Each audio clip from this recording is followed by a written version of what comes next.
Welcome back to the CoDaKrew podcast. Today we are going to be doing the second half of our match day 3 predictions, where we will be predicting the final matches of the group stages from Group G onward. So starting in Group G, we have Egypt against Iran. What are you thinking? I'm thinking Egypt should be feeling really good right now. I'm sure the last game was stressful for them, much more so than it needed to be going into halftime down 1-0.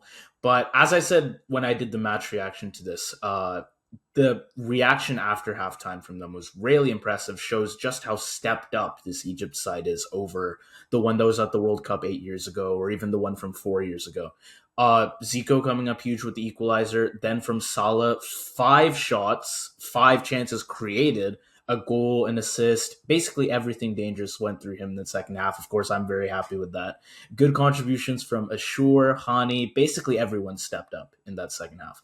I do still have some concerns defensively because against Egypt, New Zealand's goal was off a corner into a Finn Sermon header. And New Zealand are a team that are great on set pieces. Iran are also very capable from set pieces and direct balls into the box, so I think that'll be an issue again. But I also think Egypt's attack looks very productive right now and productive enough that they can make up for that vulnerability. And now they only need to score enough to get a draw, which is a great position to be in for them. Oh yeah, and I believe a win would guarantee them first, correct? So they're definitely looking in a great position as well. Iran obviously are not the easiest opponent in the world, but I think if you're Egypt, you're definitely thinking this is a very winnable game, and this would be an opportunity to do something to build on what is already a historic World Cup for the Egyptians. They had not won a World Cup match coming into this tournament.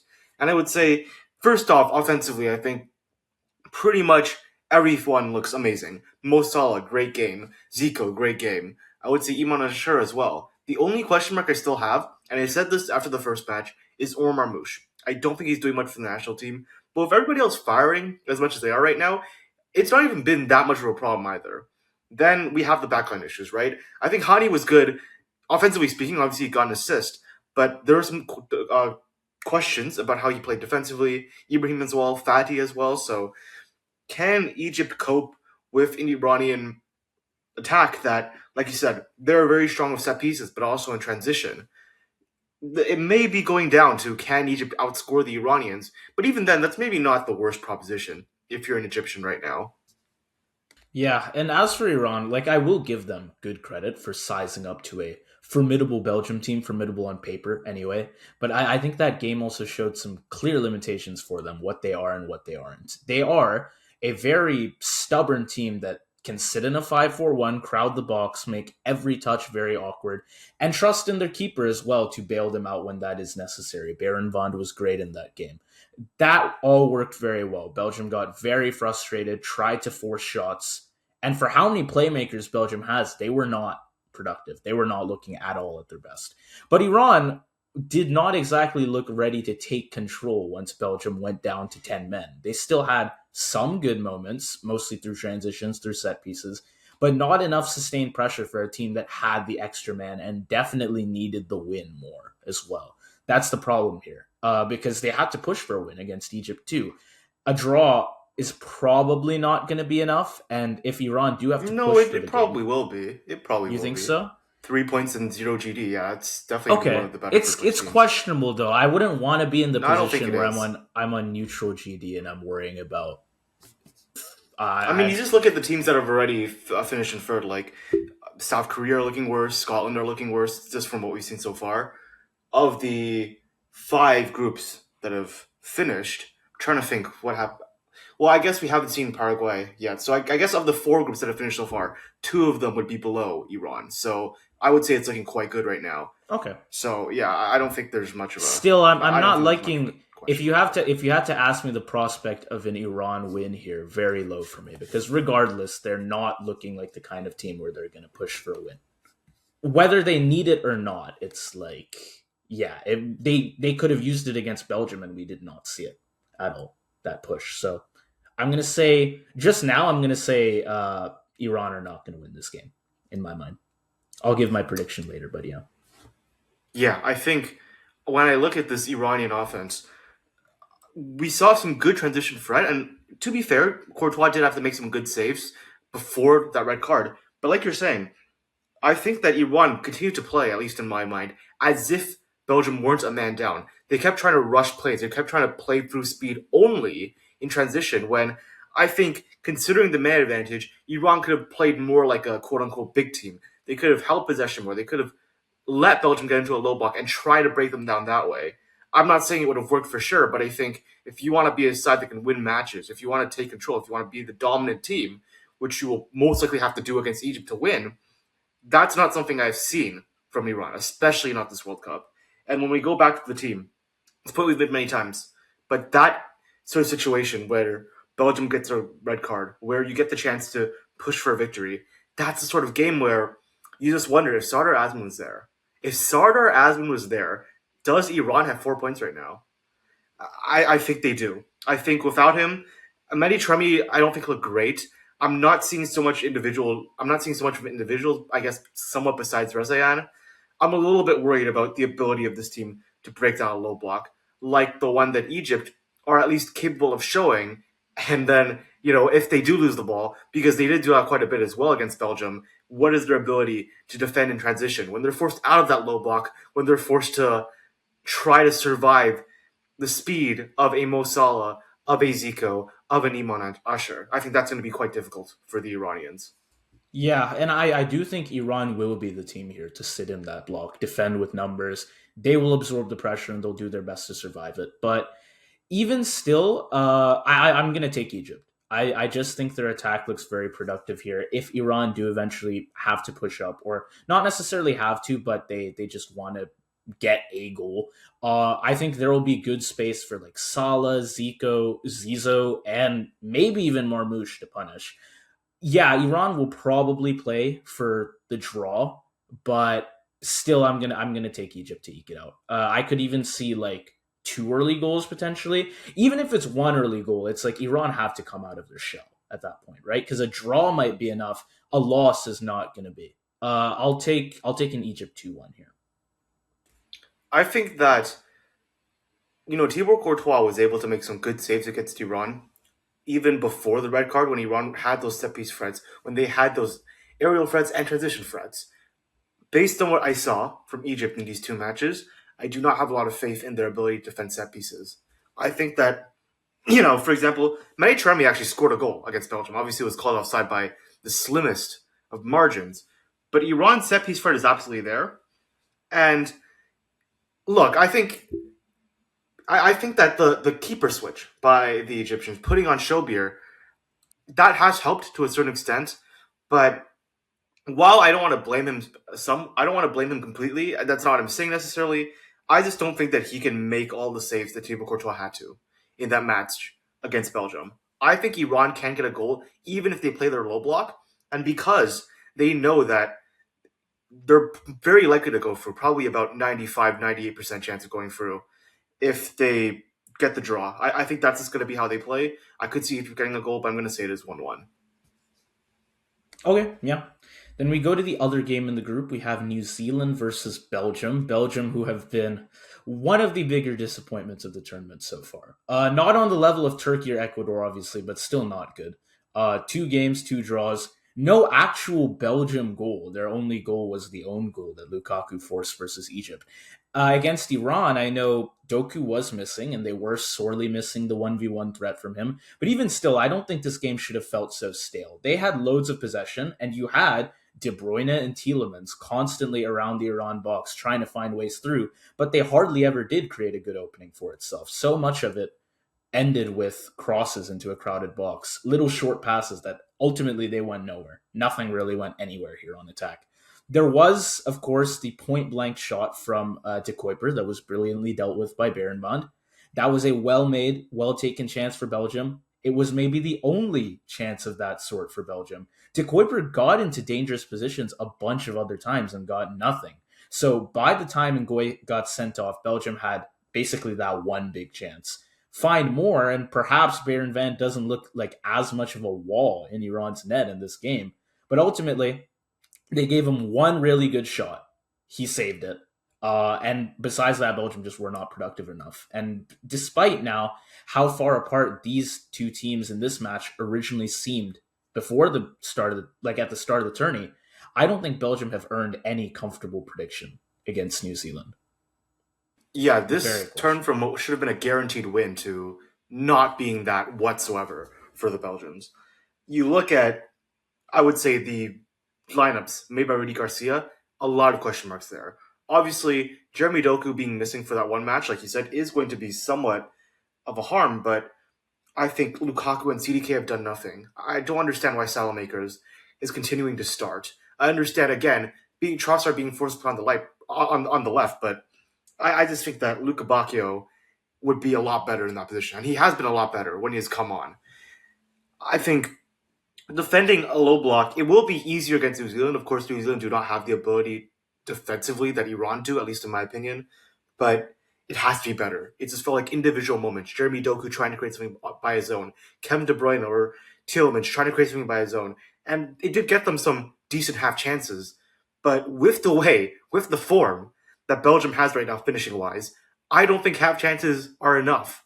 Just ask Turkey how much the half chances helped them, right? Just ask Ecuador before this Germany match how much the half chances helped them. It is no guarantee for the Belgians right now, and especially now in a situation where you're playing with pressure, right? Belgium could very well go out if they do not get at least a draw in this match. There are a lot of question marks to be asked for this national team. Yeah, I mean, even a draw for them is 3.0 GD. Again, it's basically the Iran situation. It's not bad. If you do manage to lose this somehow, which I can't even rule out as a possibility, you are just gone. Yeah, Yeah, no, mathematically it's yeah. over.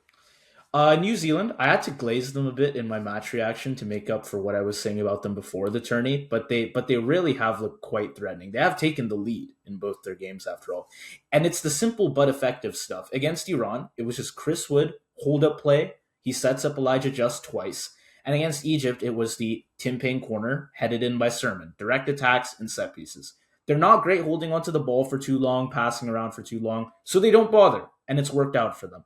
My concern is that even though they do know where their strengths are, clearly, those strengths are still not getting them enough goals to actually win games, and not enough to make up for their backline that is honestly not great and not consistent. I think that as much as Belgium have struggled to score so far, going up against a defense that has poor recovery speed, gets pulled out of position pretty easily, it will give guys like Doku and De Bruyne some hope in this game that they can actually score goals here and they can actually find a win, a very precious win for Belgium. And I do get the feeling that's going to be the outcome. Though I won't rule out, again, like even a New Zealand win. It is a possibility, which it wouldn't have seemed like that before the tourney started. But I'm still going to prioritize the Belgium win here. Yeah. Yeah, I think of these two teams, Belgium definitely have more quality. This is still going to be the easiest defense. And again, I don't want to be disrespectful to New Zealand, but they have a worse defense than Egypt and Iran. This is the easiest defense that Belgium are going to play through. This is also the team that's the worst at playing a low block, as we have seen in both their matches against Iran and Egypt. Like you said, they have offensive threats. They're good at set pieces. They have Chris Wood, who just by himself is the quality of player that can drastically change a match. But I just do not think that they have enough to win or even get a draw against the Belgians. I think they'll be able to score a goal because they've been doing that very consistently. And I don't think that Belgium have the experience in the back line to stop them. It is still very much possible, but it would require a Thibaut Courtois masterclass.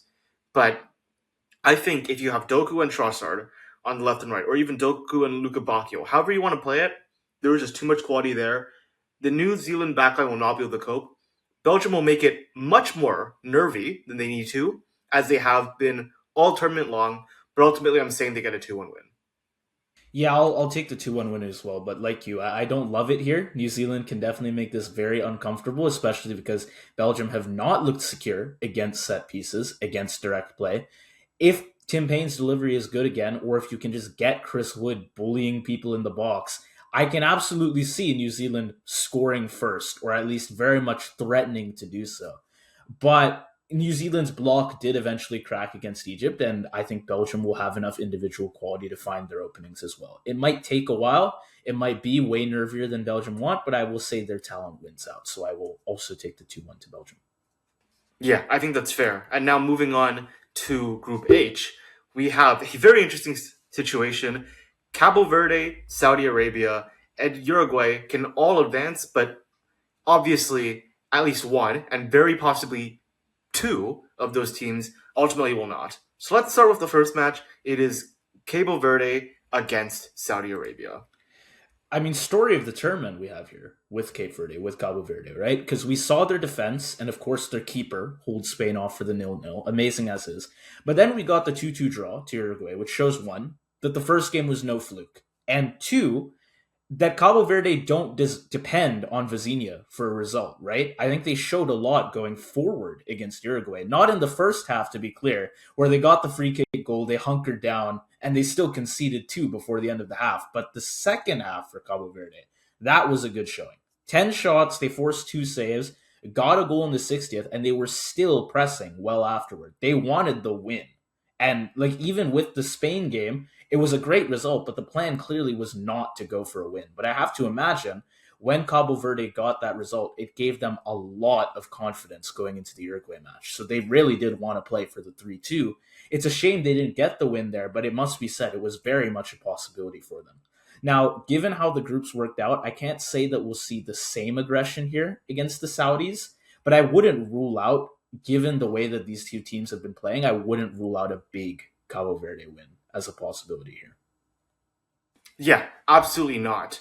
And starting with Cabo Verde, not only has Vozinha been very solid, I would say in both these matches, a little bit questionable at certain times against Uruguay, but I still don't think he.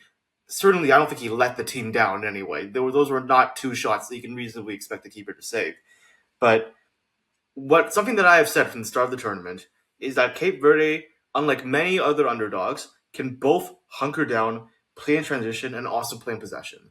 They basically have the tactical flexibility of an elite team, while obviously not having the quality of an elite team, and that's going to be a huge advantage in this match because now they're up against a Saudi Arabian side where, if anything, they're taking it. They're the ones that have the advantage. They're the ones more likely to go through, and with a draw or a win, they know that they're in a very good position to move on to the next round. Even a draw, if they were to draw the Saudis, unless Uruguay were to draw as well, they would finish in second. And even if Uruguay did draw, they would be almost statistically guaranteed to be one of the best third place teams. So you look at this the situation for the Cabo Verdeans, and you've got you've got very fast players. Monteiro is one, but you also have players like Willie Semedo, and so I think that the Saudi back line, it's been very questionable at times. It's not very good at defending set pieces. It's not very good at leaving in spaces in transitions. The Saudis will like to play a low block, but at some point, the Saudi Arabians, unlike the Cabo Verdeans, need to get a win. At some point, they will have to open up. And once that happens, once the Saudi Arabian backline leaves gaps in the defense, that's where I think that same transition threat that we saw against Uruguay could come up clutch for them against Saudi Arabia. Yeah, I mean, Cape Verde have outperformed my expectations. For Saudi, it's like, well, they met them. My expectations just were not that great to begin with. I mean, it is like you talk about that defense. Spain were excellent in the last game. I mean, once Yamal, Oyarzabal, Dani Olmo got going, a lot of teams would have struggled, but Saudi really struggled. They couldn't string enough passes together to keep any significant level of possession. And so Spain was able to just attack and attack. But when they did attack, it's not like it was just sheer quantity that was getting Spain by. The Saudi backline was just not great, like you said. Now, is Cape Verde going to bring the same level of aggression that Spain did? No. Are they going to reduce the Saudis to like 30% first half possession and just blow them out in the first 45 minutes? Possible, No. actually. Maybe, but With I'm how gonna shit say, Saudi Arabia look right now, but you I'm gonna never say, know. I'm gonna say no. It's not that extreme. And so, do I think Cape Verde will actually blow them out by the end of this game? I don't. But I do think the Saudis are once again they're gonna struggle to create good attacks, and I on the other end, I think Cape Verde will get a decent quantity of attacks, and I do expect them scoring because that Saudi backline is just not great. And let's say the Saudis do get a result here. They somehow eke out a win, which is which I'm pretty sure is what they need, right? To actually move on at this point. There will be a group winner waiting for them in the knockouts. If they finish second in this group, let's say like Uruguay lose, and Saudi win. Saudi are playing Argentina, actually, so those guys will be ready to blow them out if Cape Verde doesn't. I just don't see the same potential for the Saudis in the knockouts as I do for the Verdeans. It's like you said, Cape Verde has flexibility. Saudi Arabia do not, and just generally, there's not much quality here either. So I'm gonna Yeah, I say they're mean, not winning this game in my mind to begin with. But if they do, I don't think they're gonna have a good time in the knockouts either. yeah, and a large part of that is not only do Cabo Verde have flexibility, but they have real difference makers in their lineup. And look at Saudi Arabia, right? One might have fought Salam Al Dasari. We saw how good he was at the Club World Cup last year. One might have fought Al Jouer. Would have made a difference, but I don't think either of them look good. And if anything, Salam Al Dasari has really disappointed me as a captain, not just with his play, but also with his mentality, his lack of desire to try to track back and help the team. He plays on the pitch as if he thinks he's Ronaldo, but he's not Ronaldo. He's Al Dasari. You look at the back line. To Alton Bakhti was supposed to be key. Was supposed to be the guy out there on that defense. He's been a ghost. It's been like at times as if the Saudis have been playing a four back, not a five back, with how bad he's been. He's been their worst center back. I don't see the difference makers. I don't see like who is the Bozinia on the Saudi side. Who is the Ryan Mendez? Who is the Willie Semedo? Who is the Montiero? I don't see that profile on the Saudi team. And so even if they got a win against Cabo Verde, which I do not think is going to happen, they will be given generational belt to ass by the Argentines. Not only because they don't have any tactical flexibility nor quality, but also the Argentines do not forget what happened 4 years ago. Now, back then, Saudi Arabia was competent. Back then, Salam Al Dasari was a good player. None of that is true anymore. And so it's over. It is over either way if you're Saudi Arabia. And I'm just going to say it now. The Saudis are not going to score against this Cabo Verde backline. They just look way too solid, whether it is Digne, whether it is Pico Lopez, whether it's even just Fozinia. They're not going to find a goal because they do not have the set piece threat that a Uruguay, that a Spain have. They do not have the players to string together shots in open play. I mean, I just think about the way that they struggled against even Uruguay. If you can't get past that Uruguay backline, then you're not getting past this Cabo Verde backline. And Cabo Verde, they have too many threats. Again, the set piece might not be so reliable, but they have so much speed in transition that the Saudis have shown they cannot cope with that I think Cabo Verde is going to score 2 goals. I don't think it's going to be a blowout by the stats, because if there's one critique of Cabo Verde, it might be that they're a little bit too wasteful of their chances right now. But I think this will be a very one-sided match, just like all of Saudi Arabia's matches, save the first half of the Uruguay match, have looked against them. Yeah, I'll even take the 2-0 as well. I think Cape Verde will come into this expecting a draw will be enough, especially if Spain do beat Uruguay. So I don't expect any big attacking show here from the start. They will make the Saudis come at them, knowing that, of course, Saudi Arabia will be playing desperately for the win. But if the Saudis do have to push for a winning goal, as I said back when we predicted these games a month ago, Cape Verde will cause them problems. We're going to see that pace out wide, the direct transitions, and while I could maybe see Saudi scoring somewhere, Cape Verde are just sharper. They don't even need to push that hard for the win. If they aim for a draw instead, I think they're still going to get the win.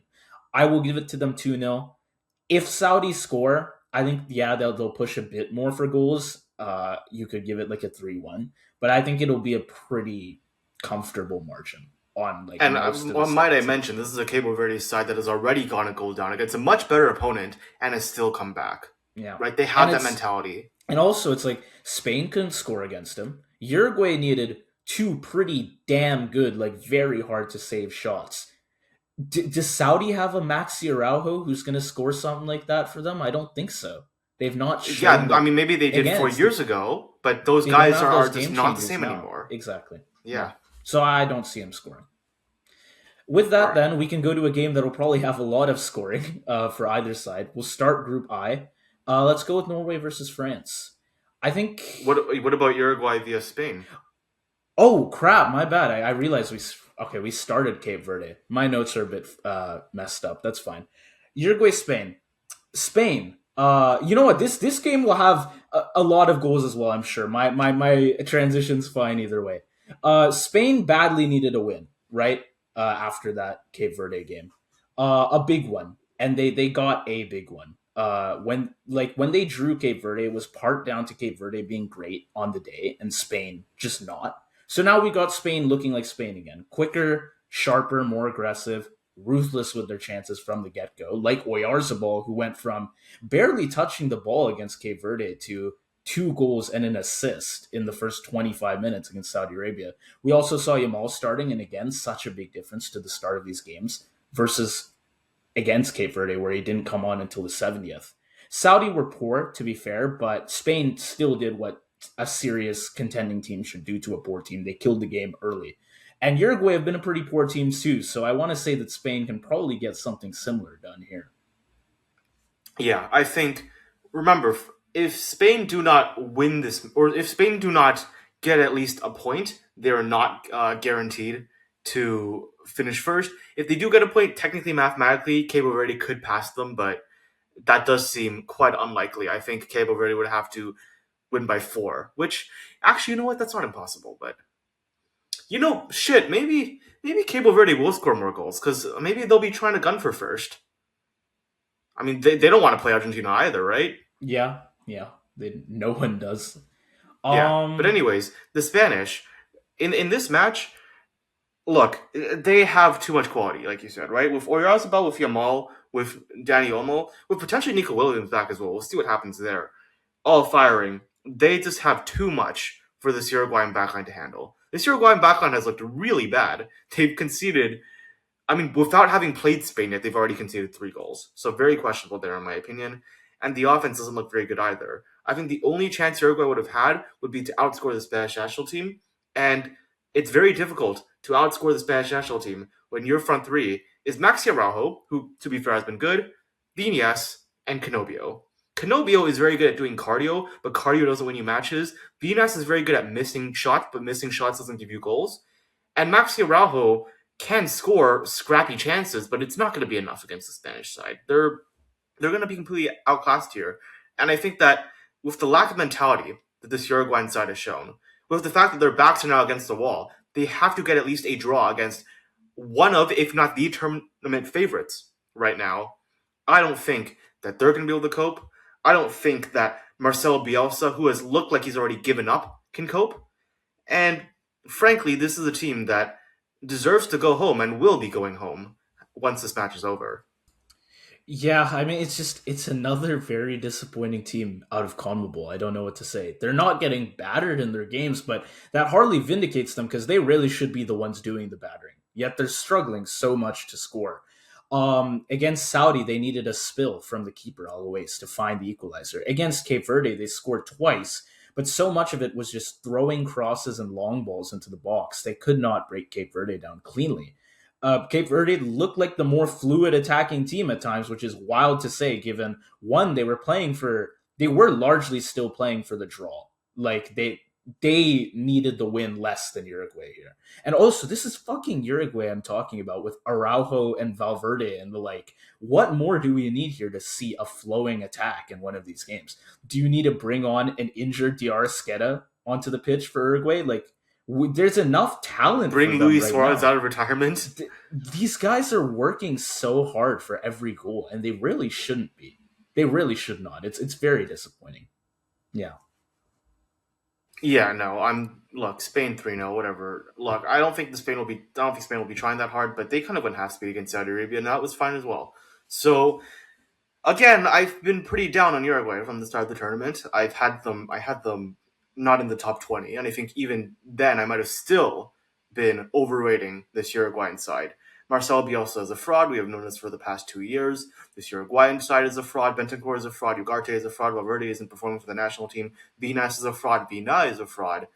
Caceres is a fraud. Sanabria has done absolutely nothing. Canobio has been decent. He looks good, but he's not actually doing anything. And this Uruguay side are a bunch of delinquent, sorry, childish, mentally weak losers who deserve to be knocked out of this World Cup, and half of whom should not even be on the national team 2 years from now. Because I truly believe that if you start the Uruguay under 20s, under 18s, or even under 17s team, they might not win these matches, but they'll at least put up a better fight than the actual Uruguayan senior national team is right now. Yeah, this is gonna be a smashing success for Spain in these first like 30 minutes of the game.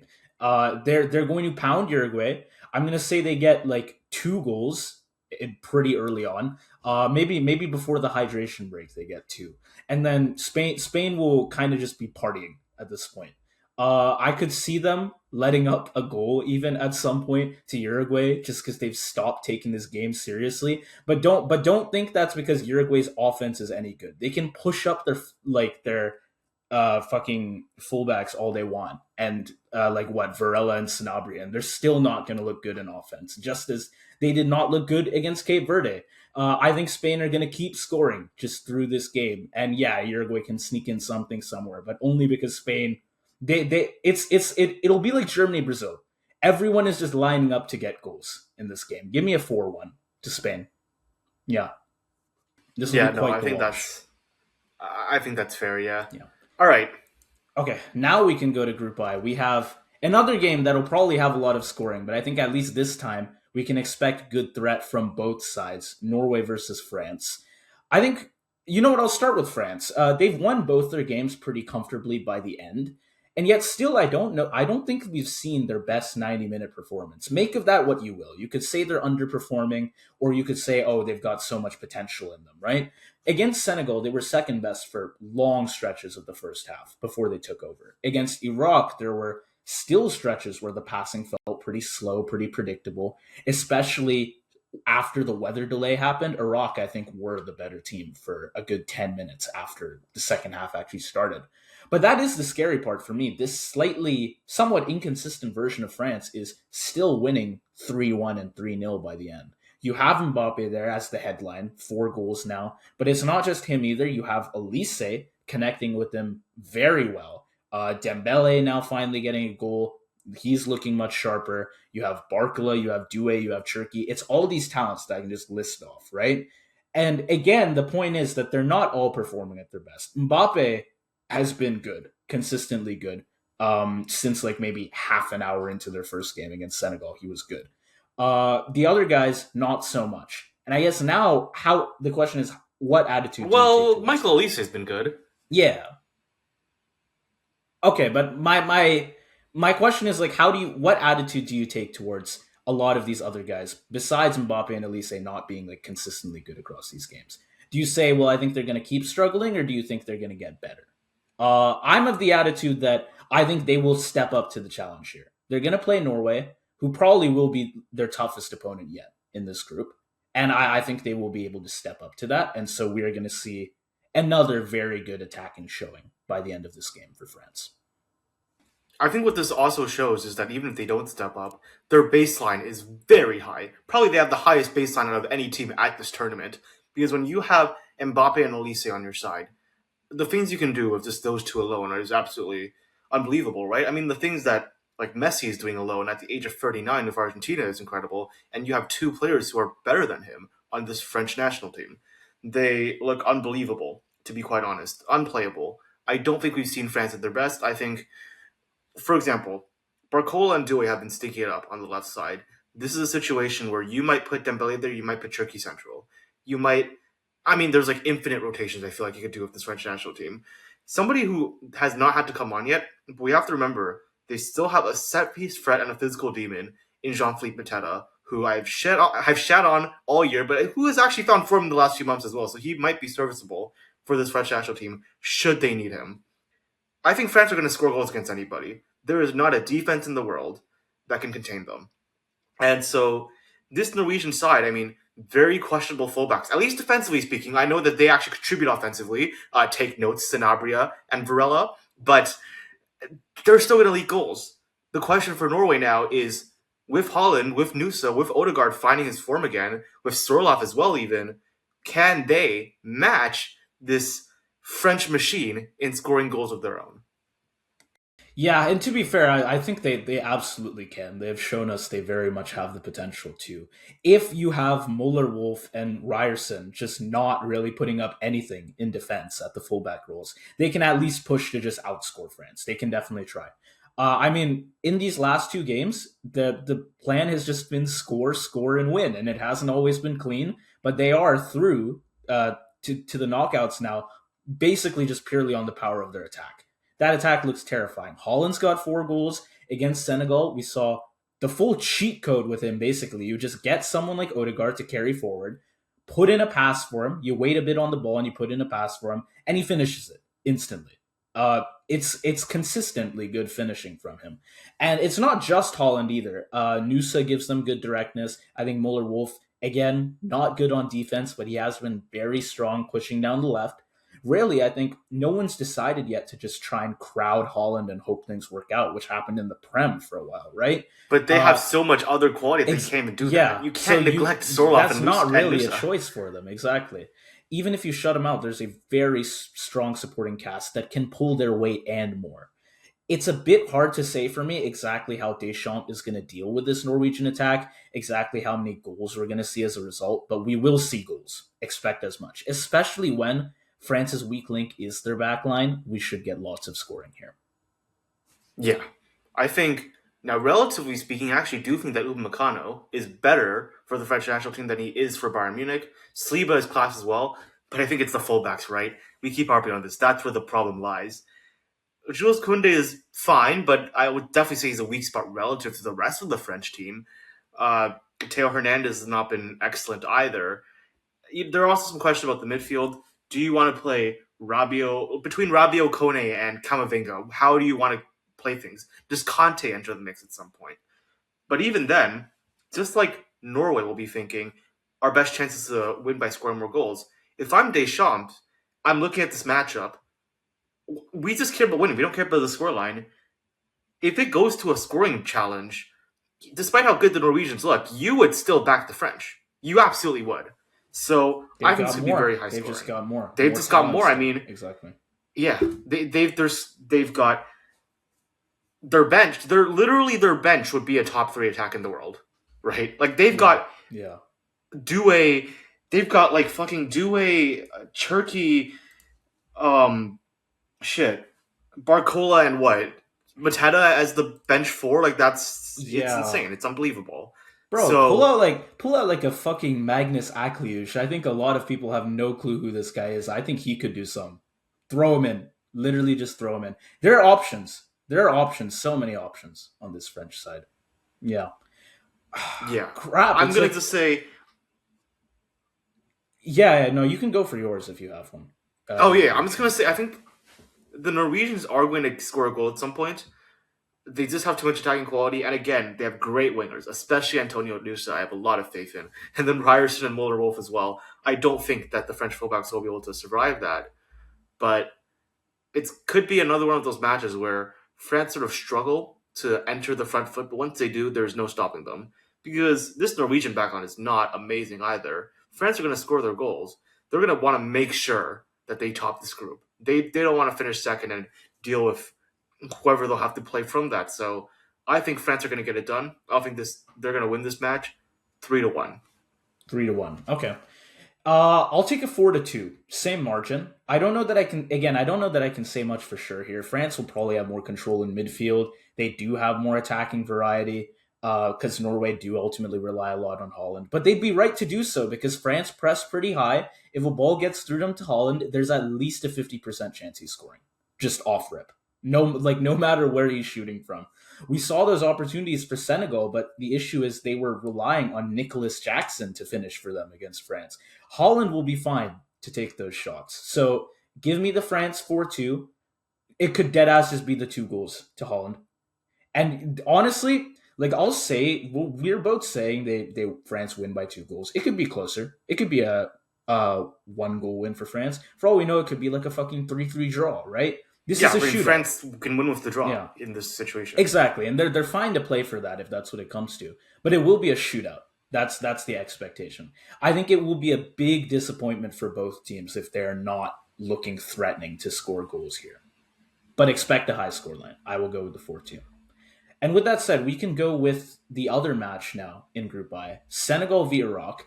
Senegal, of course, are 0-2, but I don't think they're nearly as bad as that record suggests. Certainly their attack has looked promising. We saw them go up against France and Norway, who, like we said just now, between variety and just sheer efficiency for France and Norway, respectively, they are like some of the strongest attacks in this tournament. And against France, we saw Senegal looking like the better attacking side for much of the first half, going into halftime, though the finishing unfortunately rarely let them down. Against Norway, a bit more of a back and forth game rather than like long stretches with any one team being better. But again, Senegal found some good chances here, using those openings in Norway's backline, the half spaces, and again, some pretty piss poor finishing kept them from scoring more of said chances. I Uh don't know if I agree that no, this no, I think you don't. that You if don't think it was anything, down only to the losing by attack one. here? I think that only by losing. I don't think only that. I think only losing by one goal to Norway is actually a flattering result for the Senegalese, You think so? because Okay, I think if you want to say that Senegal's finishing has been poor, Norway's finishing was quite poor in that match as well. They could have that's easily had fair. 4, 5, 6 goals. And we're only talking about a Senegal that comes back once Norway go 2 goals up and they sit back, right? Look, Koulibaly, I think, has been horrible in both these matches. He cannot mark a Holland or an Mbappe. Clearly, he doesn't have the pace for it.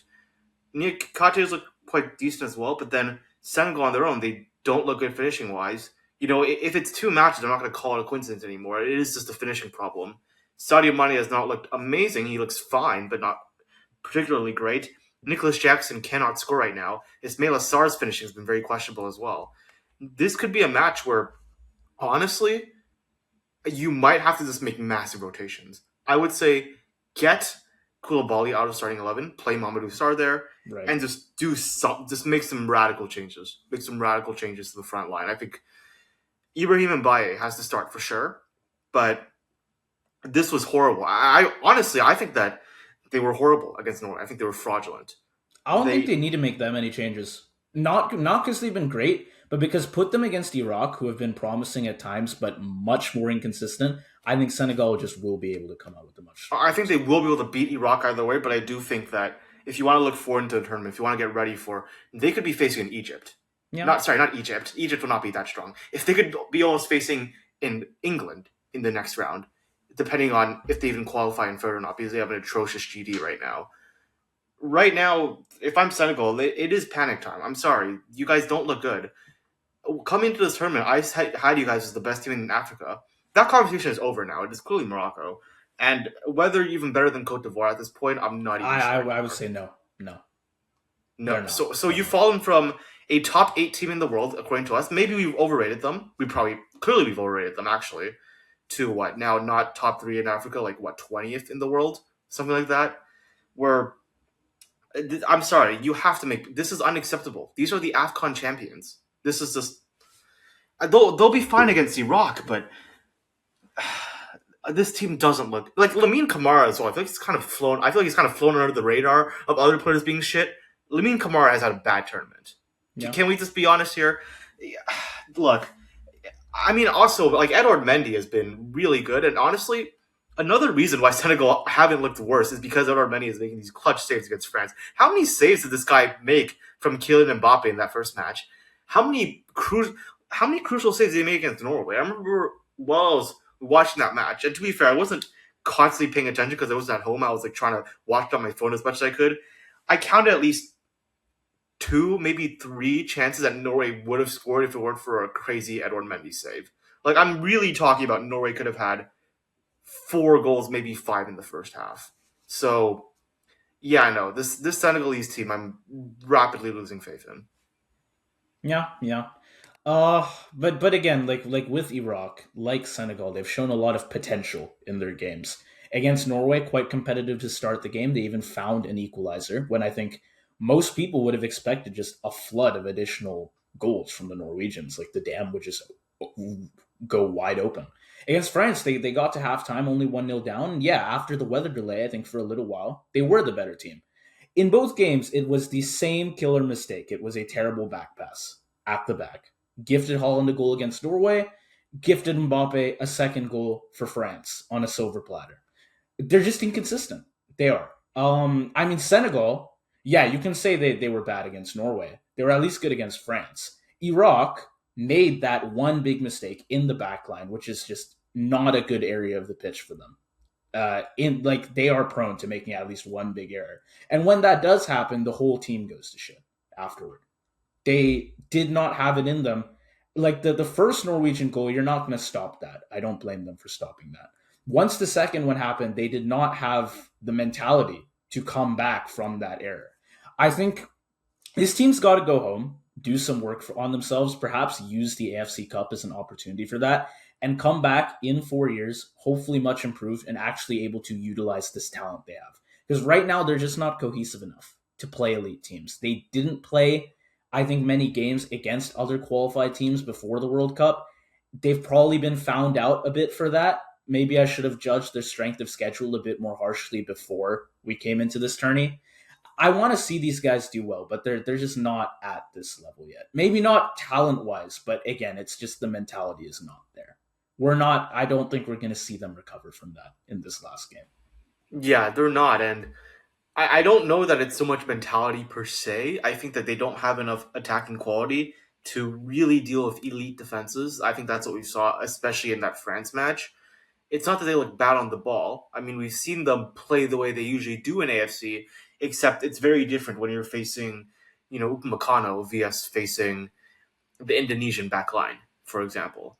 I don't mean to take any shots at Indonesia. I'm just giving an example of somebody that, um, or whatever you want to say, like Jordan. You know what I'm trying to say here. This Iraqi back line, I think, has not looked good, but I think a lot of that is due to lack of experience. I mean, these guys haven't really played much outside of their home continent, and now they're going up against Mbappe, they're going up against Holland, literally the best strikers in world football. It's not surprising that they're making these mistakes. Now, Senegal, I don't think have the same presence as that. They don't have the same aura, so to speak, because they don't have an Mbappe or a Holland. And no, Sadio Mane is not that guy anymore for them. He's still a very good player, but he's not at that level. But Senegal will outplay them.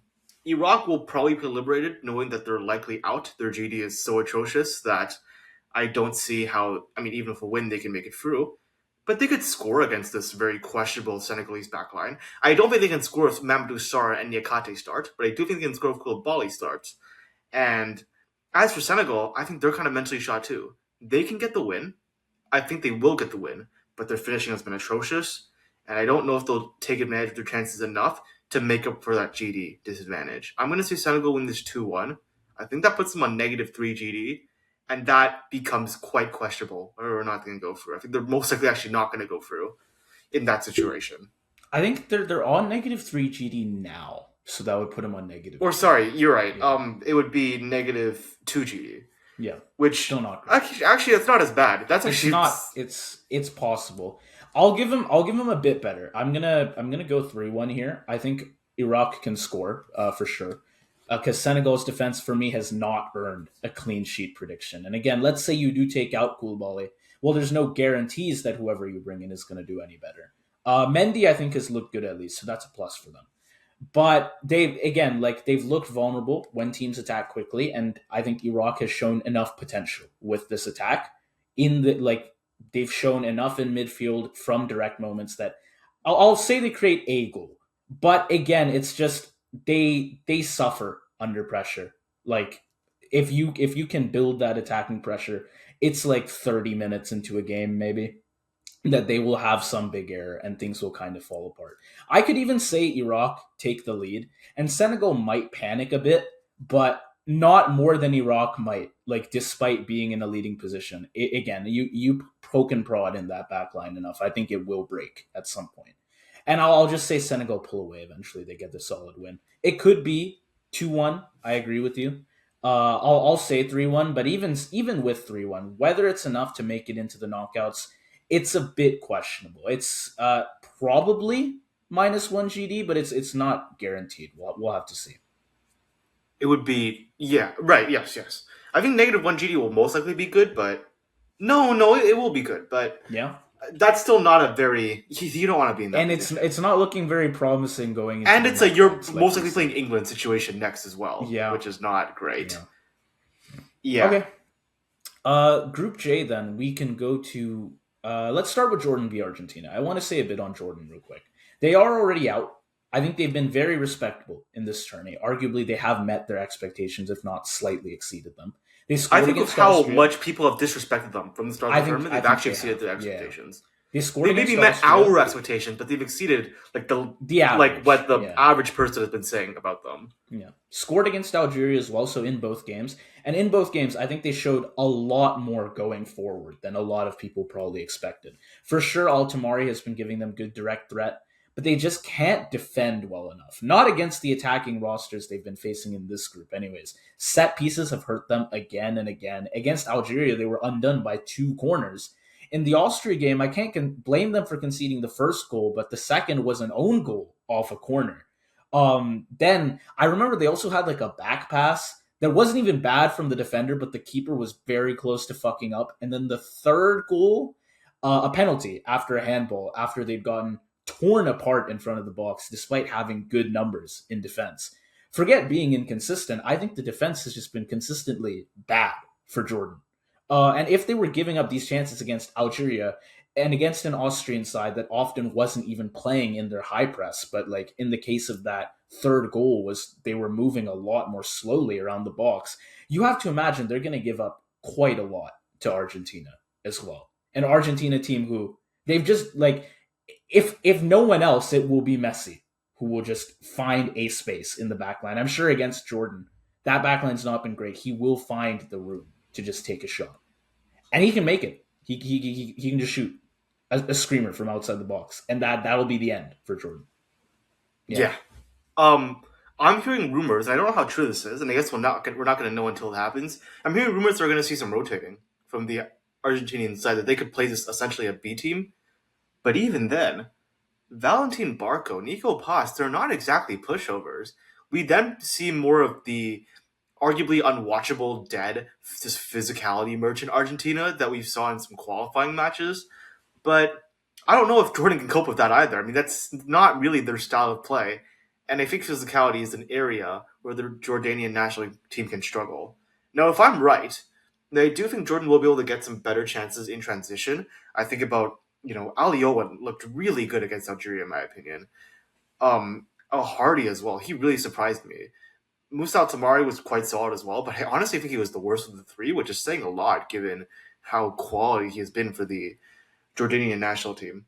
Even Al Rashdan, who got the goal. I mean, I sort of had him as more of a passing guy, but fair enough for him. Again, the Mikhail Damsgaard of this team, so to speak. There's a lot of quality here, and I actually do think that if Argentina play their B team, which I'm understanding is going to happen, I think Jordan get a draw because they want to show the world, they want to show themselves that they can get a point in this tournament, right? For Argentina, they literally don't care. They're the kind of team that they literally, if they lose this match, like it's not going to affect them mentally at all, especially if they play a B team, but just in general, right? So I actually just see Argentina don't care at all. Jordan get their draw, and it's just everyone's just fine with that result.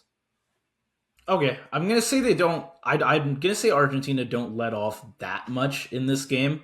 They have, and the other thing is honestly with this roster for Argentina, I mean, if even if they do rotate quite a bit, just generally they don't play with as much intensity. Like Jordan's defense has too many weak points for me to see them holding out completely.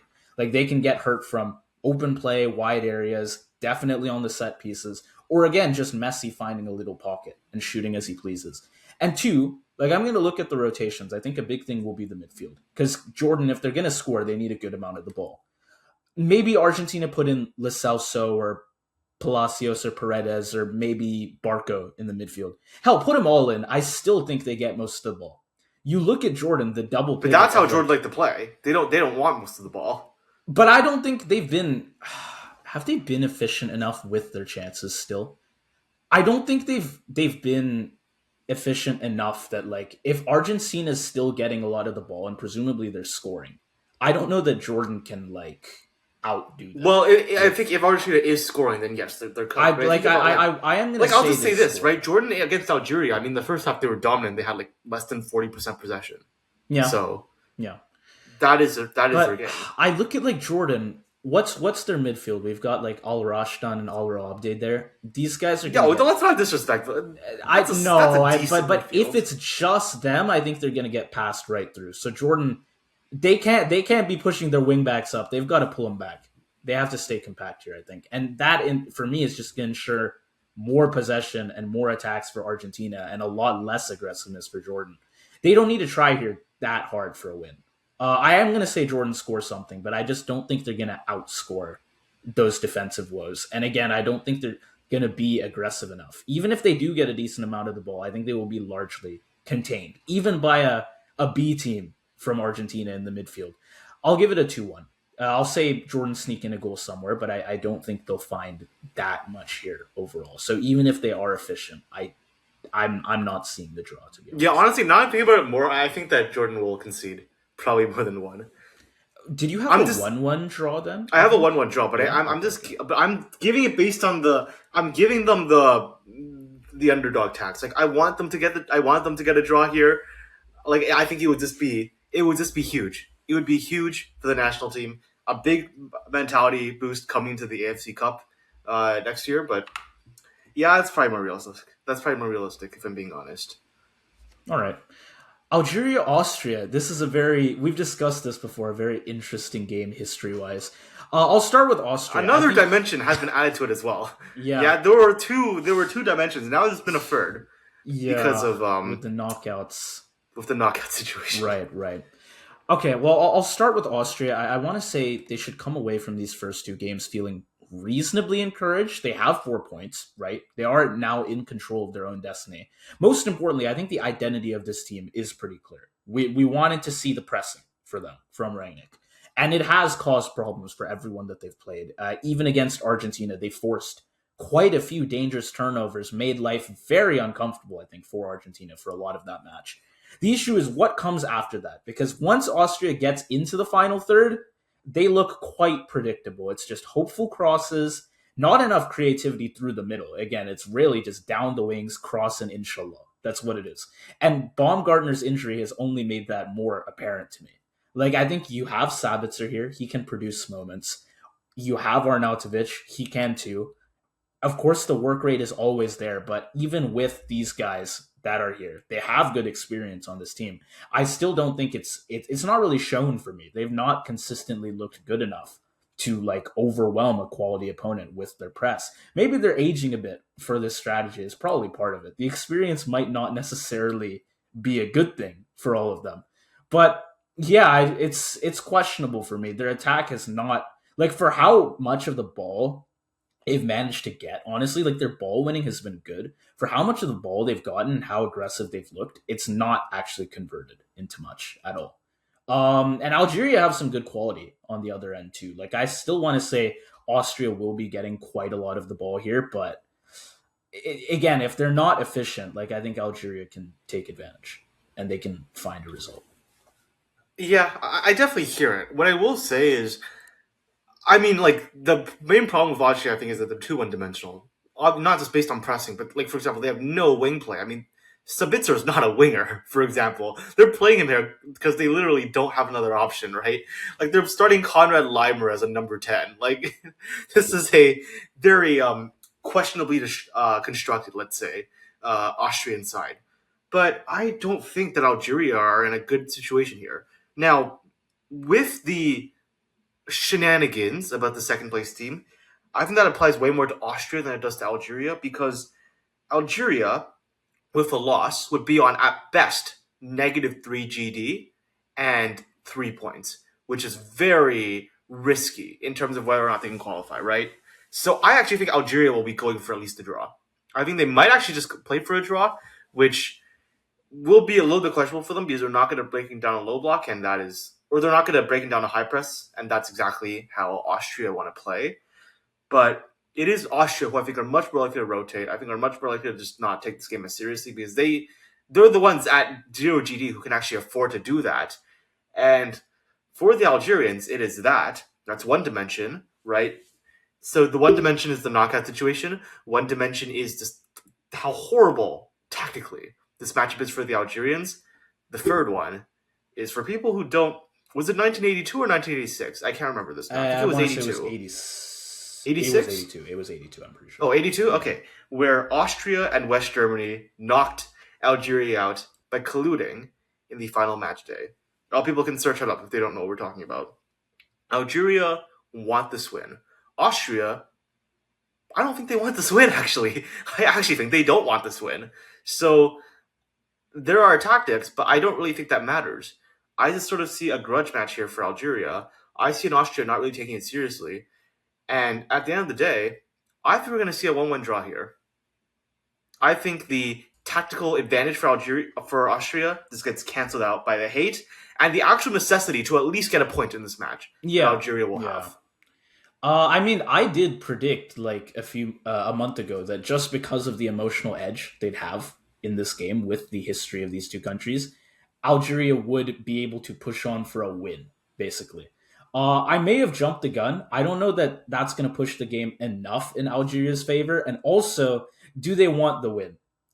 Once they get their goal, will they settle down a bit emotionally and This be must be a like, very confusing situation for the Algerians to be in. yeah, again, it's you Because they want you can't want the win because lose. it's your revenge match, and of course, yeah, you cannot lose. That's not -4 goal diff or whatever, or would it be -3? It's not. Like at best, it would be Yeah, -3, and at best. -3 is So really straddling the line for survival. right, so you take the draw, but then you've not really gotten revenge, right? So it's how do these two Yeah, I don't teams know. end up in these situations? I don't know. I don't know. FIFA Uh, really just did a little trolling. I'll take the 1-1 draw as well, which it will keep Austria ahead in second with 4 points. Very confident. I don't think there's any situation here where with 4 points Algeria don't make the knockouts. So it's basically an Austria loss. You can chalk it off as an Austria loss if this is a 1-1 draw because they do not want to be playing Spain. I think Algeria, they can. You know what? The thing is, if Algeria get their one goal, right? And let's say they decide to play Harambo to stop Austria from scoring too many goals back. What if Austria are like, yeah, we'll just not score any goals? That's fine That with could us. happen. It's Exactly. possible. They'll just I leave it. actually have no idea what will see now. Then we get to the question of the legality of the situation. Right. Will FIFA reprimand these teams? Deduct some But points off of them. Yeah. yeah, but I don't know what they can do. Like, because how do you prove a team isn't trying? You know? Yeah. Uh, I mean, they didn't do anything in 1982. They weren't able to. So right. FIFA was not able to prove any collusion, I believe. between Austria Right, and even West Germany. though So they just had to we know what we change the saw. format from three teams a group. But yeah, they couldn't do anything.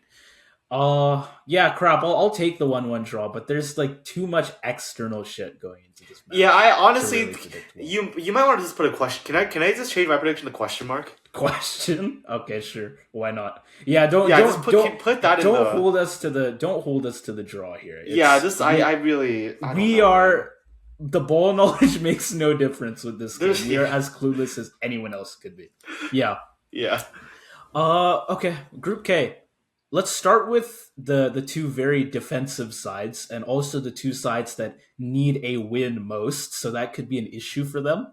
DR Congo and Uzbekistan. I think DR Congo is still definitely in this, but they could maybe get away with a draw, but it's like No, they do. mathematically they're not What's going to the survive. what's the goal diff on DR Congo? No, it doesn't matter if you get two. If you Oh get two crap! points, No. They're on 1 point, not two. Yeah, okay. So they need both these teams do need to win. That Colombia game has not done much for me to raise confidence in this team in a win or just in any really good result. Let's say they do get through. Like, do they get a good result against another elite team? I don't think so. Like against Portugal, they looked Well, this is where I actually think they could because when you yeah. hunker down and you play in a knockout sort of bracket, anything can happen. Like we Yeah, could have that's like any team could have a Portugal I guess esque if performance just you one time. yeah, if you get through to the knockouts, you are pretty well set up. Same goes for Uzbekistan, right? But Right. I don't know. Against Portugal, Well, they I don't know looked, about as much for Uzbekistan. I don't think they're as defensively their solid. defense isn't as good. It's true. But okay, for DR Congo against Portugal, not only did they look disciplined, they were playing physical. They were genuinely dangerous whenever they got the chance to go forward. Against Colombia, the attack was dead. This attack was dead for practically all of this match. They didn't have a shot on target until stoppage time. And their counterattacks were not sticking. Wissa, Bakambu, any of the wide outlets, none of them gave Colombia enough to worry about. Mpasi was actually, outstanding for DRC in goal. In another game here where the goalkeepers have made such a big difference, making 8 saves, keeping the score very respectable. And you have to imagine, well, if they get the win here, I guess it doesn't make a difference because they are on 4 points regardless. So GD wouldn't have been a concern for them at the end. But you have to imagine this scoreline could have been so much worse if not for him. If he just had a regular goalkeeping day, this could have been like a five, like a 5 goal Colombia thriller or something. And I don't honestly, know. that could be what saves them because right now their GD is not good. But if they had Yeah, Uzbekistan, I think they're finished. I don't know what right, the right. odds are of them surviving, but their GD is just so atrociously bad that what is it, -7? Something They're like that. not. It was Yeah, 5-0 to Portugal, and then yeah, 2-2 down to Colombia as well. 3-1 loss. So not good. Not good.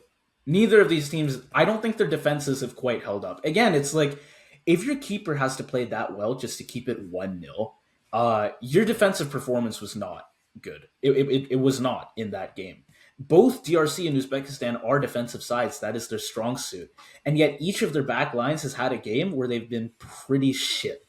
Now, I don't know how well each team's offense can actually take advantage of any errors from the other side's poor defense. Because again, these huh. aren't these aren't offensive teams, but I do expect one or two more fuck ups in the back lines. I think we're going to see that. Again, even with that said, though, this will be a low scoring game. That is my expectation because the attacking here is just not great from either of these sides, and I don't know that they Yeah. necessarily step up here. I feel like all the goodwill we got from Wissa from that first match has kind of gone out the window. I mean, Makambu never looked good in this tournament, right? Not at all. The backline still looks solid for DR Congo, but it does for Uzbekistan as well to a certain extent. And now we're in a situation where DR Congo are going to push for a win. I think Uzbekistan is mentally shocked because they're not coming back. They're done. Their chances of qualifying are less than 1% at this point. So it's depressing, but I think this is going to be a nil-nil draw. I think DR Congo is going to push for a win, and they're not going to get it because their offense is not consistent enough. If it shows up on the day, they can absolutely do it. I'm not like I think if DR Congo get a goal, Uzbekistan will not come back. But I don't see that. I don't really see it. There's nobody on this team that feels like a real difference maker offensively that I can trust. Yeah, you can't trust the offenses for either of these teams. Again, the situation for Uzbekistan here is they're going to win. They need to win, and they need to win by like 5 goals. They're on -7 GD. This is what Yeah, they're I'm doing. sorry. Shamurodov is not going to get a hat trick. Not on this Yeah, form, at and least. his DRC's defense is not shit, bro. If they start I mean, they losing if and they they're like, contain Portugal to 1 goal, like this yeah, is if they yeah. start losing and they're like, okay, we're not winning this game anymore, we're just going to keep things respectable, then they will take Uzbekistan out with them because you're just not scoring enough. It's a shame really that we have these two great defensive sides, DR Congo more so, but I they've feel like you're gone up glazing against each Uzbekistan a other. bit too much, Maybe, but but they've fine. gone up against each other. This is the thing. It's not going to work out for either of them. I mean, I wonder if the Uzbeks felt confident after seeing DRC draw Portugal, thinking they could maybe do the same. They shouldn't have No. been confident. They got fucking obliterated. And while Portugal obliterated them while playing with their food too, there were 3 or 4 big missed chances for Portugal here, and they still won 5-0. Yeah. Uzbekistan was not even putting up a good fight. The wide areas were a problem, and they had lots of individual mistakes, including in the keeper role, which was its own situation. Nematov comes in Oh instead yeah, of Yusupov. Nematov has lost his starting An spot as own goal goalkeeper. from him to go along with a generally very shaky performance. I think now you have to go right back to Yusupov, right? And I Yeah. wouldn't expect DRC to get nearly as many key chances as Portugal did. And switching back the goalkeepers should help Uzbekistan out as well. But then going in the other direction, we get moments from Faizalayev and Shamordov, but it's just so inconsistent. I don't think the pace is really there. There's not enough creativity in the center. I don't think they're going to open up DR Congo much either. And again, it's just like with the way these guys have been playing and the way their play styles are very, very similar to each other, and specifically the play styles they actually do play, this game is going to be a shit show. A shit show. Just give me a 1-1 draw. Give me a 1-1 draw. I expect 1 or 2 more errors from either back line. That's all the front lines are going to get. They're not going to create anything for themselves. The attacking plays can be sloppy as fuck. Not a fun watch. Not for the neutrals, even, let alone the fans of these two teams. I think shut off your TVs. Congolese fans, Uzbek fans. This game really just pissed me off. Yeah. Honestly, can I just change to a 1-0? Can I change to a 1-0 for DR Congo? Because not that I think it's gonna happen, but that we kind of need football needs DR Congo in the knockouts. In the knockouts. They just do Okay. because they're gonna be like a worse version of an Ecuador who, by the way, somehow pulled off a miracle against the Germans. I Okay. think this is gonna because Yeah. look. Here's what I'm saying, right? I'm pretty sure. I'm pretty sure if DR Congo make it out of this, they're basically guaranteed to play England in the round of 32. That's the kind of matchup where England are probably gonna win, but like if they have a Ghana performance, then DR Congo could absolutely win that Right. match. Whereas Uzbekistan are fucked. Yeah. There's no way Yeah. they I can agree. survive I agree. the It's just English. not. It's not been consistent enough from them. Sure. 1-0. But I do still think if DR Congo, it is a miracle if they get to the knockouts, especially because their play style can work there very well. But even Congo, I don't think they've been that consistent with the way they've been playing. Certainly against, like in their last game against Colombia, should have been worse. It should have been a lot worse. I would still say I'd give England a pretty good chance of knocking them out there. Oh yeah, no, Um, for sure, for sure. yeah. I'm not suggesting that like DR Congo has a forty This is percent chance of not, winning. yeah, this is not like your March Madness Cinderella run. Oh, you should take this game for your upset. I'm just saying But that at least it's a that would be a possibility if they match. get through. Yeah, It would at least be a match in a way that Uzbekistan v England would not be a match. right. I'm still gonna take the 1-1 though, and this would just be a very sad showing. I'll Yeah. turn my Sofa Score notifications on for this, but my expectation is I will get like I'm sorry, if you're not practically Uzbek half or the games. Congolese, I don't think anyone's watching this over Portugal Colombia. Yeah, Like I'm just gonna be I'm so not honest. tuning into this one. I'm sorry. The other game, this will be an exciting one. Colombia Portugal. I did honestly think Portugal would struggle once again. Definitely not. Just like Spain after their opening draw, Portugal really picked up the pace here. Um, Against Uzbekistan, they needed a performance right with actually they needed pace, which they didn't have much of. I think in that last game, they needed just a lot of attacking threat across this game because DR Congo were rarely holding him back. And I think part of it as well was Portugal just were not playing that forward. They were not that forward thinking in this game. I complained about it. Martinez, this was just not good tactically from them. So much possession ball and really no threat compared to how much possession they did get. No, they were good here. 17 shots, 7 big chances created, I think 7 or 8 of them. Ronaldo clowned heavily in that last game. I think put in some great work here. He even showed a bit of selflessness. You remember the dummy on the Nuno Mendes free kick? Yeah, yeah. He might have shed a bit of his ego for once. That's nice to see. Felix helped add a good bit of pace. Again, pace they were missing last game. They had that here. Bruno's passing was excellent, as you would hope for him. We even got a goal off the bench from Liao. I think it was all around good stuff. But I don't want to overreact. It was a big win, but it was a game they should have won against an Uzbek side that did not look good in against Colombia either. They were stretched badly against Portugal. They did not have the pace or really the physicality either to test Portugal's weaknesses in defense. Colombia absolutely will. And given how much trouble DR Congo gave Portugal with basically counterattacking off of, they were still playing a block, DR Congo. You can imagine that Colombia, a much more potent attacking side, can push for the win here. Obviously, they will be.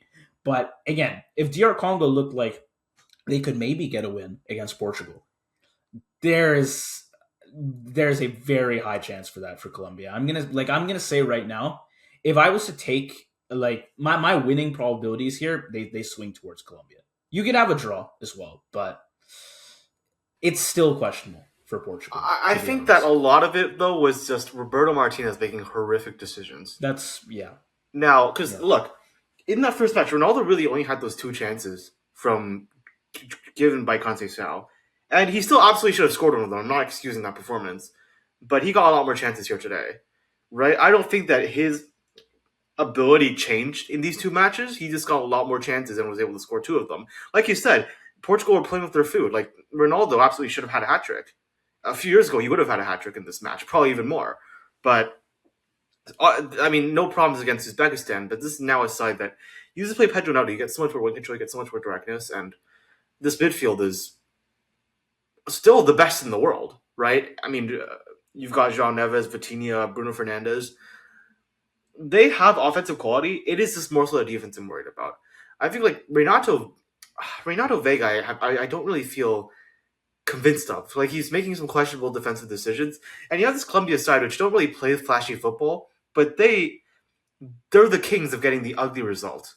So this is a Colombia side that only needs to draw. They have players like, I mean, when you just have a Luis Diaz in your squad, you can do the unthinkable, right? So I get the feeling it's going to be a 1-1 draw. I don't think I 1-1. think Portugal Okay. have found their system. I think they'll be playing better moving forward. Like this is, I'm sorry, like that Bernardo Silva fucking formation thing was such bullshit. I was harping so much on Roberto Martinez for it as well. I mean, I said this entire time that Roberto Martinez is like the number one by far biggest problem with this Portuguese side. He is still a problem, but it's not as bad anymore. And so, yeah, fair enough. I don't think they can beat Colombia, but I think they're a decent side now. Yeah, yeah. And I think for Colombia though, again, because like we're saying that there was like I'm saying I take them for the win if anyone wins over Portugal. And people might say, oh well, they only scored one against DRC. Do not let that scoreline fool you. They were great here. They absolutely cooked Congo in the opening like 20-25 minutes. It took again a massive performance from Mpasi in Congo's net to keep that game from becoming 2 or 3-0 very early on. James Rodriguez was good. Puerta and Lerma gave them lots of control over the ball. Davinson Sanchez was locked in at the back, helping instill some confidence in what is not always a great Colombia back line, but they were good here. And speaking of the defenders, Daniel Munoz is now one of their biggest attacking threats. He has 2 goals from right back. And then all this made up for Luis Diaz, who, despite having two, I think, very forgivable disallowed goals where he was quite close to scoring. He wasn't at his best, and yet Colombia still created enough to win comfortably. To win comfortably, even when Mpasi had one of the keeping performances of the tourney so far that I don't think is going to get recognized because he did concede one. But again, it was amazing work from him. But Colombia just created enough big chances that they were still able to get by. Yeah, I think they're gonna be pounding Portugal really, and I want to not. I don't want to take the Portugal loss to be honest. I just feel like we're gonna get clowned on by Ronaldo fans if I do that. Oh, there I'm are gonna no take Ronaldo the, fans that watch but this. I could I'll be see so it. honest. I'm gonna take the 2-2 draw though. I think I'll take a draw, just a bit higher scoring, but it'll be a very strong finish for Group K. And given that the other game is like as poorly set up for a good watch as it is very Everyone's necessary. watching this. It is And very I'm sorry, necessary that like we have say this what win. you want about Ronaldo, but one thing I will credit him for is he's not affected by pressure, Yeah, and that does count for a lot. So there was pressure on him last game, and like immediately he was performing well he from the still get go, delivered. basically. So Yeah. yeah, Okay. Group L, our final group. We can start with I think Panama, England, because I do want to just get some thoughts off with Panama, similar to what I did for Jordan before. I also They're want to get out. some thoughts off for England. Okay, yeah, that's fair. For Panama, they're out, but I don't think they've been embarrassing at all. For me, they've met their expectations at the least. Against Ghana, organized for all of that game. They looked cohesive. I think Ghana were a bit chaotic. They were somewhat of a chaos factor there. Panama were good. It's unfortunate that they did lose right at the end, but they were good throughout that game. Croatia, I think too, they had some decent spells throughout. Maybe you could put it up a bit to Croatia underperforming, but like between guys like Christian Martinez on the right wing up against Gavardiol or Jose Rodriguez down the wing as well, or even Mascara in net. I think there were no standout performers for Panama, but there were decent performances across the pitch. They don't have enough attacking quality though. When they did get into decent areas, the final shot or final cross was not there. Like Rodriguez's great effort that Livakovic did have to actually tip over the net, but it was figured out afterward the cross to him had gone out of play first. So that got just completely shut out. And that was maybe one of like, I don't know, 2 good opportunities that Panama had there. And there was not much going forward from these guys. I think against England, I want to say they'll put up a good fight, but I don't see them seriously threatening Pickford here. I a goal at all is very, very questionable. I think they haven't scored in this whole tourney, so it's been 2-1 nil losses. This is Very likely they come out with no goals to end this this is a game. team that just cannot finish. They have never been able to finish, and then just losing CoDaKrew is like the final nail in the coffin because I really think, like, I still think that if CoDaKrew was there, they would have beat Ghana. They would have taken. The first half was pure domination by the Panamanians. I know I'm going back 2 matches, but they had some decent ball progression. It would have been a lot better. They just cannot finish at all. It's so unfortunate. Yeah, I mean against England, like they're not gonna score because the English backline is just too good, and there's no consistency in this team. Like Cecilia Waterman, Cecilia Blackman, they've never been those guys. They've never been those guys. Like this is a Panama side that in CONCACAF scores a goal off of like an Amor Murillo sort of header. Like Kolokarski scores a banger. Like it's not. There's no consistency finishing wise for this team, and that might fly at the continental level, but it doesn't fly at the international level in a World Cup. And so, yeah, I think this Panamanian side is just found its level. They're not ready for the big stage, and they probably never will because this is probably the last World Cup cycle that they'll have their golden generation. Yeah, yeah. This is the opportunity for teams like Haiti or even Curacao maybe to like do better in CONCACAF because this is a Like I think generation that's Haiti's gonna waiting go. for it, I've right? said this to a few people Yeah, before, but I think Haiti's gonna be better than Panama in a few years. yeah, yeah. I think okay for England. This last draw, of course, it will have been frustrating, but don't lose too much hope in your team. I said this after the Spain game. Admittedly, I was pretty harsh on Portugal, but after Spain, I said don't lose too much hope because there was a good performance there. And for England, I think it was pretty decent too. It was just a proper Keros low block special from Ghana. Compact lines, really protecting the central areas. You had like Agite and Opoku winning all the balls in the box. And when they didn't, you had Asare still to make the save. So I think England were quite unlucky here that Ghana were able to play that style as well as they did. And with everything Ghana threw up, England still had 19 shots. They hit the bar through O'Reilly. And if not for Kane somehow skying the rebound, I think they would have had a simple 1-0 win here. Ghana would not have, I think, the forward threat to equalize if Kane had scored that goal. So yeah, there are questions to be had if they face another deep block, but for now, I'm gonna treat it a bit like Spain drawing Cape Verde or Portugal drawing DR Congo. One ugly result against a stubborn underdog is not gonna erase the good work they've done coming into this game against like Croatia, where we saw all of England's attacking quality basically at work in that match. I imagine we'll see it against Panama as well. Like, yeah, a deep block could cause you problems in the knockouts, and genuinely that is something to try and work out now. But at least in this next game, I don't think you're going to have that much trouble. Yeah, this isn't even really the way that Panama play. They're gonna try to play possession even to the death, and yeah, this English had too much quality. Again, I think the low block question because again that's where we get to like if they do end up playing against DR Congo. Again, I still think England will win, but that'll be a very interesting question. Who is going to come up clutch for them in that situation, right? There's a lot of talent here, but there's a big difference between club level and international level. But against Panama, too much quality. I mean, they just have an unbelievable squad. They have arguably the best squad in the world on paper. And against Panama, they're going to get their chances. They're going to get their runs in behind. And once that happens, once you're able to play through speed, once they're trying to score goals through like mismatches in terms of numbers, in terms of fighting areas, half spaces, and channels, that's where they excel. That's where England's going to have a dominant performance. I think they have to bounce back, and they will. A lot of people will criticize Thomas Tuchel for being too pragmatic. I think it's more so an inability to deal with a low block the way you have said. And so in this match, England are going to get a carbon copy of the Spain match, a signature 4-0 win.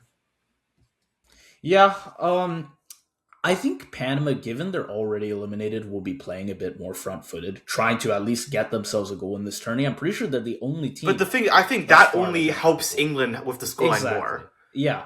And so England, like they are pushing for a win to ensure they finish first in the group. They won't need a statement win here. I personally don't think the scoreline will be anything that extreme. I want to say that you'll see my prediction for Croatia Ghana. I don't think I don't think Croatia will threaten them that much in first place that they're like, oh, we need to go out and score 4 or 5 goals. But again, if Panama is playing front footed, which they have to for the sake of their pride, they want to score still. I think England will be really helped along by that. I'll give them a 3-0 win. Unfortunately, that does mean we both have Panama not scoring any goals in this tourney. And being the only team to do so, Curacao has scored one, Cape Verde scored two. Unfortunately, Has Panama. every other well, Yeah, Turkey? I'm We're fairly gonna see. We're certain. gonna see later tonight. Turkey. That's true. That's true. Well, we Yeah. you I'll never have them know. score, but it is possible Panama is not alone in that. For all we know, they don't even have to be in that title to begin with. It could be Turkey alone in the title of no Yeah, goals in this tournament. But I'll hope for the best for Panama. Not that I'm giving them a result here, but I do at least hope they score. I just don't see it personally. yeah. I mean, like at least Haiti, like they have offensive finishing quality, which is decided fuck it and showed against Morocco, right? Like I don't want to shit on this Panama side. I think we've been very like I think we've been very glazy of Panama over the past like 2 years, if anything. But finishing has always been the weakness. We've always fought this, right? Like it's not going to change against England. Yeah, yeah. Okay, Croatia versus Ghana to end off this video, to end off the group stage, basically. While Croatia did get the win against Panama by the end, I can't say I came out of that game feeling very much more confident in them. Less so, if anything. Panama had more decent looks than they probably should have. Livakovic had to make another strong save. Croatia, again, looked a bit vulnerable inside their own box. And I think just through 2 games, they've allowed too many shots from dangerous areas for my liking. And on the other hand, I did like Baturina in this game, as well as Budimir coming off the bench for some box presence. Overall, the attack wasn't great either. So I don't even know that they outscored those defensive issues, ones that Panama weren't really able to take advantage of, but England definitely were. So I think the question now here is I do think Croatia get a goal or two. Assuming that does happen, can Ghana take advantage of Croatia's defensive vulnerabilities? Again, England very much were able to. Panama were not. They can't finish for shit. I honestly think that the result here is less about what Croatia accomplished and more about what Ghana accomplished. I think that will be the turning factor. It is largely just up to Ghana for me. I actually disagree. I don't see Yeah. how Ghana can score. I think they're going to play this hyper low block that with Carlos Queiroz that they did against England. That one is the Carlos Queiroz way. Two, that's the best way to play in a tournament. I mean, clearly that draw against England, which now puts Ghana basically guaranteed to the knockouts at least, it's working. They have an opportunity here to whiff a draw, finish second, which would be an insane achievement, I would say, given the expectations for Ghana coming into this tournament, right? Up against England, a tournament favorite, Croatia, like a top 10 to 15 favorite, and Panama, sort of a boogeyman side. I think Carlos Queiroz is absolutely parks the bus. Ghana's not going to score. The question is whether or not Croatia can score, because Croatia only scored one against a much less low blocky Panama, right? There's a lot of question marks here. I will say that Croatia get a goal at some point, but honestly, I would not be shocked if this game is ended 0-0 again. Yeah, yeah, it could. I think there are a few scoreline options here, but it will be low scoring here. Honestly, I'm like if I was to take someone to score more than a single goal here, it would be Croatia, but really it's like by a very fine margin because again, you're playing against Ghana who big ups to them. Like we did expect they were going to play this play style, right? But I did not think it was going to work so well that they could get a point against England and come out now with 4 goals and no goals. 4 points and no goals conceded. Very impressive. Was it Harambo? Absolutely, but it was effective. And I think yeah, Croatia are really going to struggle, even though they do have definitely the better attacking potential. In this match, they're going against a Ghana team that has just been so consistent with that playstyle. I don't know that Croatia can get many good opportunities, let alone finish them well. But I don't think they'll get that many great chances to begin with. But again, my question now is can Ghana produce enough going the other way? I'm not sure that they'll be able to make much of anything. Against Panama, they won very late. And against England, there were some decent moments for the counterattack, but really not much of anything sustained over like a stretch. They occasionally showed up in attack. It was largely just England pounding away at them, and somehow, because their defense was that good, they got away with the 0-0. But if anyone was going to score again, it would be that Harry Kane goal, and it's a simple England 1-0, right? I was not going to expect Ghana equalizing. So I'm gonna go with a 1-0 here for Croatia as well. I think they're really gonna struggle in attack just as they did against Panama, more so, really. But I don't see them getting held off completely. And I also do not see Ghana scoring at all. So yeah, 1-0 for me. All right. Well, then that's it, right? We're Yeah, done. yeah. Um, I do you know who would make it through and who would not, based on your predictions? I'm actually not sure. No. So Probably pretty similar to what you have though. it would be. So I obviously this is a little bit dependent on what happens in matches today, which people watching this will have already seen, but we have Yeah. not. But I have Cabo Verde finishing. Sorry, not Cabo Verde. Sorry. I have Uruguay finishing in third, eliminated on 2 points. I have. Hang on. I have Iran finishing third on 3 points, qualified. 3 points and zero GD, I should say. I have Senegal finishing third on -2 GD, qualified because of goals scored. We have, let's see, we have Austria, 3 points, -1 GD, qualified. We have DR Congo. I mean, do I count the 1-0 or the? I'm counting. I'm assuming the 0-0. If it's a 0-0, then DR Congo are out. Yeah. We have Ghana finishing fourth. We have Ghana finishing third with 4 points and zero GD, which would mean they're through. And finally, and no, that's it. So yeah, there you go. You have Uruguay out of this World Cup, which Yeah. again they were not a good team coming in, but to do so in a group that has Cabo Verde and Saudi Arabia is yeah, that's bad. Did you have a win for Algeria in their game? Because I swear I remember you said a 1-1 draw, but then you also said, "Can I change it to a question mark?" So what's I did. your yeah? I basically I'm fluctuating between a 1-0 win and a draw, but it Okay. doesn't ultimately it doesn't matter. They're through either way. Yeah, yeah. Okay, well my standings are probably the same as yours. So the big shocker would be Uruguay, but if you were to just go off how they've played these last two games, it's not really a shocker, right? Yeah. The other question is Senegal. Senegal could still very much not go through, depending on how much they beat Iraq by and I what happens in mean, the other yeah, matches. -3 goal diff is no good. It's not. It's yeah. And I think We had these guys finishing second in the group. We had them beating Norway and potentially drawing France. yeah, I mean it just there had to be a draw there somewhere. There just Yeah. had to be. Like we literally I think we both had Senegal 2-2 France, if I'm not mistaken. Or I think I did at least. It was a 2-2 draw with one of those games. It was either Norway or it was France. I think it was France if I'm not mistaken. Yeah, I Um remember you had a 2-2 with France, but yeah, man, that's they couldn't get their draw. yeah. Against Norway, it's like you said, they just weren't great. They were not. France, pretty good. It's unfortunate that But the unable to take significantly advantage better finishing wise. performance. Yeah, Unable to take advantage in that first but half. even still, it's a bit unfortunate that their significantly better performance was against the significantly better opponent, and they just could not replicate it honestly against Norway. So maybe they do go out now. Yeah, but we'll see because there are some games going live literally as we record this they are about to finish up actually the first half of the groups A to F, but we have Group F like finishing right now. I We have think Group F. Yes, Tunisia's gone. I mean, well, they yeah, were as long gone. expected. They Yeah, were long gone. but it's the Dutch blowing them out as expected.